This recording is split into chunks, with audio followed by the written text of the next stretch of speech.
Mark Vaith, District 1. Truth and lies. We know that the Bible is true because of history and mathematics. Mathematics is a science. Climology, however you would say it, that is not a science. In order for something to be a science, it has to meet three things. It has to be observable. We can do that with weather. It has to be documentational. We can do that with weather. It has to be repeatable. We cannot do that with weather. So climatology is not a science, but climatology is being used to take money out of our pockets, as I talked about last time I was here. We went from the 70s of we're going to be in a big freeze to somewhere after the turn of the century of the big meltdown, and now it's just climate change. Climate change is first documented in the Bible back during the times of Joseph, where he went into Egypt and said there's going to be 7 years of prosper and 7 years of famine. That was about 3,400 years ago. Climate change has been there forever.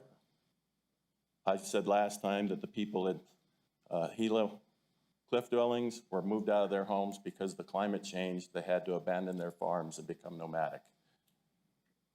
There's an old saying that says, don't miss the opportunity of turning a crisis into capitalizing on it.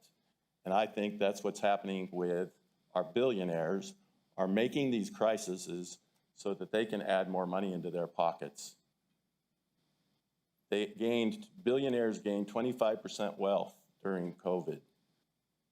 Truth and lies. Fauci came out initially and said, masks are ineffective against COVID. The next day, I watched it, I heard it, I saw it. Next day, he comes out and says, I only told you that because I didn't want you to run off with all the supplies. Well, there's a video of him out before that saying that they asked him for SR2, is the mask effective? He said no. He says, if you want to be protected, get good rest, eat a good diet, and exercise. That's how he said to fight COVID.